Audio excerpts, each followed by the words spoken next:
khusus mengenai saat itu dia menyampaikan perumpamaan yang dimana bahwa mereka atau murid-muridnya harus selalu berdoa dengan tidak jenuh-jenuh. Untuk perumpamaan itu yaitu dimana dalam sebuah kota ada seorang hakim, dia adalah orang yang melakukan Allah, dia tidak menghormati seorang pun. Dan di kota tersebut juga ada seorang janda, dimana janda tersebut selalu datang kepada hakim untuk memohon dan berkata, belalah aku terhadap lawanku. Tetapi ketika si janda tersebut datang memohon kepada hakim tersebut selalu menolak. Dia selalu menolak akan permintaan janda tersebut hingga beberapa waktu yang lama. Tetapi pada akhirnya si hakim ini berkata dalam hatinya, daripada janda ini menyusahkan aku, lebih baik aku membenarkan dia supaya jangan terus saja dia datang dan akhirnya menyerang aku. Kemudian Tuhan berkata kepada murid-muridnya yang mendengarkan perumpamaan tersebut, dikatakan bahwa contoh apa yang dikatakan hakim yang lain itu, tidakkah Allah akan membenarkan orang-orang pilihannya yang siapa Allah bersuruh kepadanya, dan adakah ia mengulur waktu sebelum menolong mereka? Aku berkata kepadamu, ia akan segera membenarkan mereka. Jadi sungguh sangat berbalik sifat atau karakter hakim itu dengan Allah. Di mana hakim itu dia tidak punya rasa kasih atau tidak punya simpati kepada orang-orang yang rendahan di bawahnya. Bahkan dia mau membela janda tersebut hanya untuk agar si janda ini tidak selalu mengganggu dia, agar si janda ini tidak selalu datang kepadanya. Sungguh berbalik dengan karakter Yesus, di mana ketika kita berseru kepada Yesus, Tuhan akan membenarkan orang-orang pilihannya yang berseru, dan Tuhan akan tidak pernah mengulur waktu sebelum menolong mereka. Padahal kalau hakim itu tahu bahwa perkara janda itu benar, dan dia mengetahui dan dia sadar seharusnya dia harus segera menolong janda tersebut. Akan tetapi dia tidak mau, karena dia adalah seorang hakim yang sombong. Dia ingin menunjukkan kuasanya, jadi dia membiarkan janda itu meminta dan memohon, dan lalu hakim itu memperlakukan dengan sia-sia. Tetapi janda itu dia tidak kecil hati dan tidak putus asa. Meskipun hakim itu menolak permintaannya, dia selalu datang kepada hakim itu tanpa mempedulikan sikap acuh dan tak acuh dan keras kepala. Ia mengajukan permohonannya sampai hakim itu mau mengurus perkara. Ya, jadi hakim itu akhirnya mau mengurus perkara janda tersebut, tapi karena untuk menyelamatkan nama baik hakim tersebut. Dalam doa janda itu, dalam doa perempuan janda yang mengatakan, benarkan aku, belalah aku terhadap lawanku. Itu menggambarkan doa anak Allah. Dan juga belalah aku terhadap lawanku, lawan itu yaitu setan, di mana setan adalah lawan yang besar. Dia adalah terdakwa saudara-saudara, namun terdakwa mereka tidak terpakai siang dan malam. Setan bekerja terus-menerus untuk menggambarkan dan terdakwa untuk menipu dan membinasakan umat Allah. Dan ketika Yesus menceritakan perumpamaan ini, Yesus mengajarkan perumpamaan ini kepada murid-muridnya supaya murid-muridnya selalu berdoa. Begitu juga kalau kita lihat di dalam Nubuatan Zakaria, di mana di Nubuatan Zakaria itu diperlihatkan pekerjaan pengetahuan sehat dan pekerjaan Kristus dalam menentang musuh umatnya. Dalam pendakwaan itu ada 4 tokoh. Yang pertama malaikat Tuhan, yang kedua Yosua, yang dimana Yosua dia mengenakan pakaian yang kotor yang berdiri di hadapan malaikat Tuhan. Dan ketiga adalah Iblis berdiri di sebelah kanan untuk mendakwa dia. Dan keempat adalah umat Allah. Umat Allah ini digambarkan sebagai seorang penjahat yang diadili. Saat pengadilan tersebut, Iblis mendakwa anak Allah dan mengemukakan persoalan mereka sebagai orang-orang yang sangat berpengaruh. Iblis mempersembahkan di hadapan Tuhan perbuatan jahat mereka dan kelemahan mereka. Ia menunjukkan kemuliaan dan kegagalan mereka dengan berharap bahwa itu akan tampak keji dalam anak Kristus, sehingga ia dapat memberikan pertolongan kepada mereka dalam usaha yang besar itu. Jadi saat di pengadilan, setan ini selalu menuduh manusia, dan dia selalu menyampaikan persoalan-persoalan kelemahan di hadapan Tuhan Allah, sehingga saya berpikir bahwa umat manusia adalah orang yang paling keji. Sedangkan Yosua berdiri sebagai wakil Tuhan Allah. Dia berdiri di bawah pengakuan. Dia sangat menyadari akan dosa-dosa kebangsanya, dan ia berkeras akan kekecewaan. Sedangkan Allah di sini adalah Allah yang setia. Mereka menyadari bahwa dengan perbuatan mereka sendiri, mereka tidak bisa menjawab tujuan setan. Sehingga mereka sadar dan mereka bersuruh kepada pemimpin lagi. Mereka memohon jasa tebus.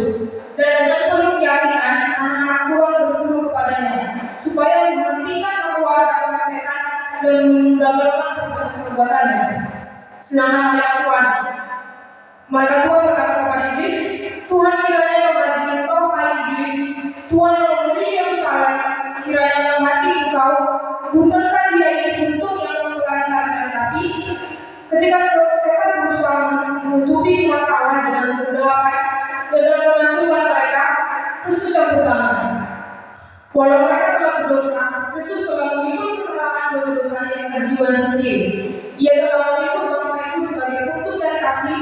Oleh sifatnya manusianya yang berhubungan dengan pertolongan, dengan dia berhubungan dengan manusia. Sedang perantara seperti lainnya ialah satu dan Allah yang bakar.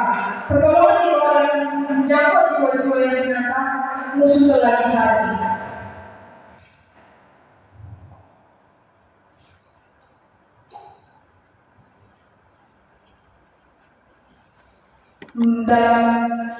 Dan doa seperti yang tadi yang mengatakan bahwa benar aku dengan lawanku.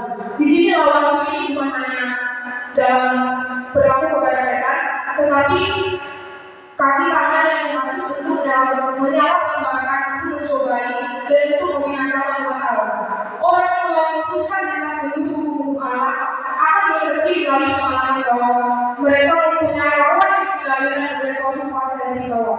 Di sini dikatakan bahwa orang yang telah memutuskan hendak mendukung Allah akan mengerti melalui pengalaman bahwa mereka mempunyai lawan yang dikendalikan oleh suatu kuasa. Kalau berbicara dengan pengalaman akan kuasa doa, saya secara pribadi mempunyai pengalaman akan kuasa doa ketika saya memutuskan untuk ke Jakarta untuk mencari kerja. Di situ banyak percobaan yang silih berganti yang saya hadapi, di mana saya harus berusaha mencari pekerjaan. Kedua, setelah saya dapat pekerjaan, tapi harus dikena pengurangan karena COVID. Ketiga, saya harus survive, di mana agar dalam 3 bulan saya harus lolos probation atau menjadi karyawan tetap.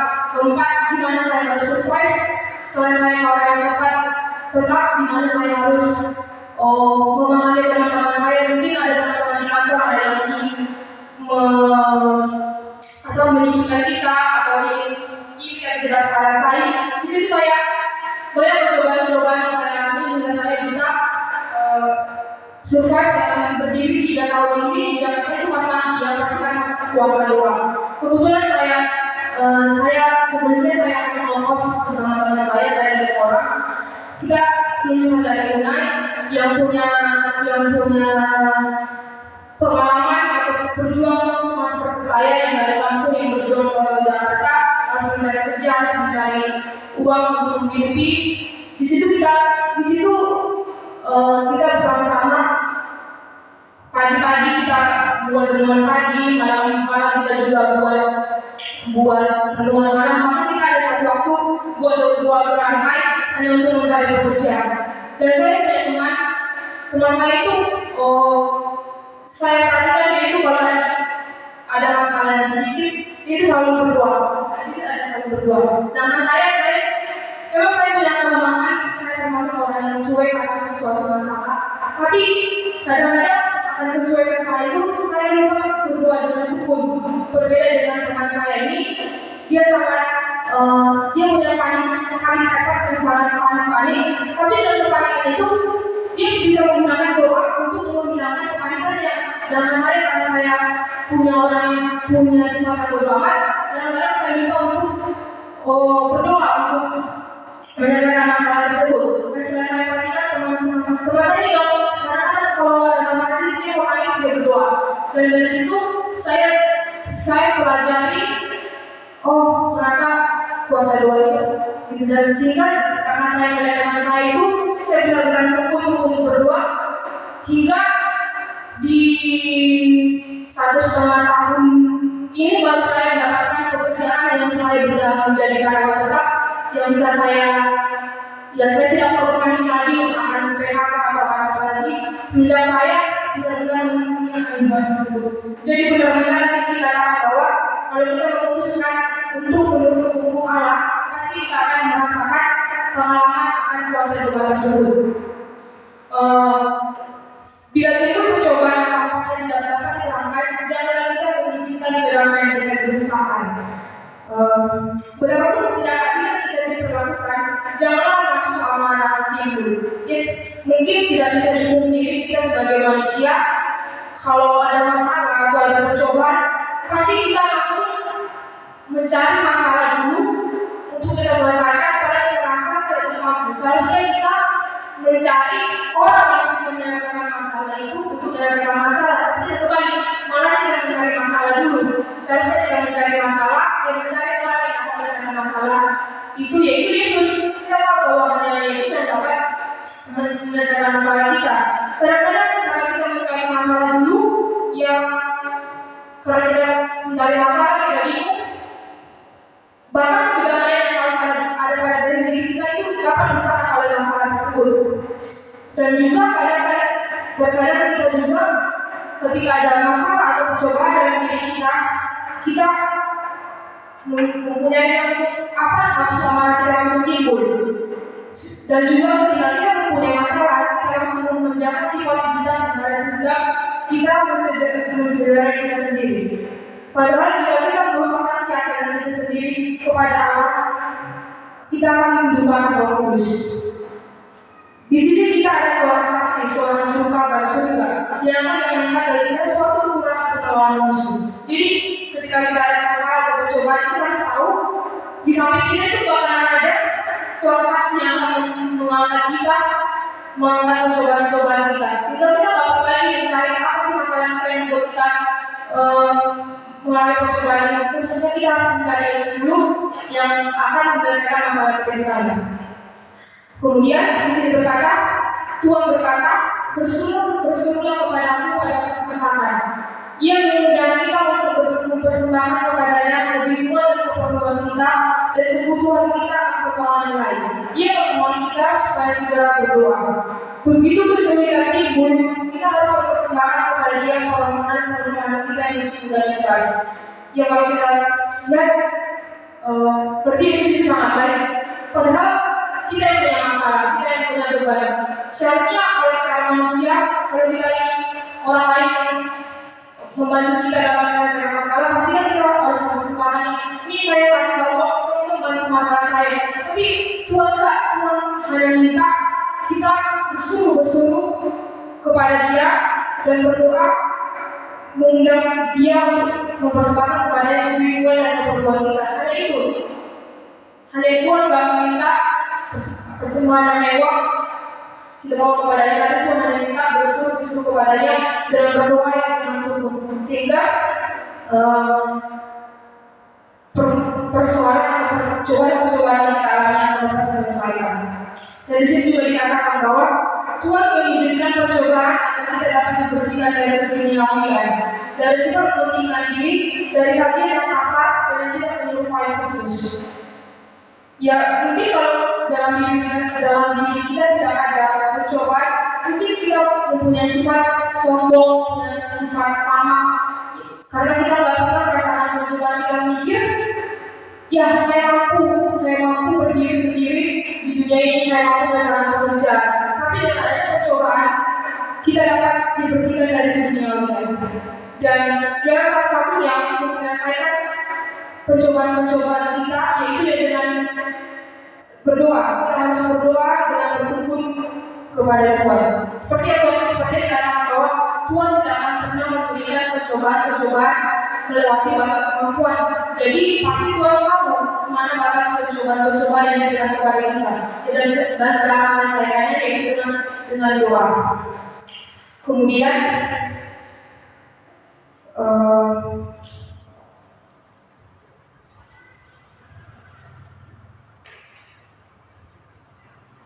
di sini dikatakan bahwa tidakkah Allah membenarkan orang-orang pilihannya yang siang malam berseru kepadanya, dan adakah Ia mengulur-ulur waktu sebelum menolong mereka?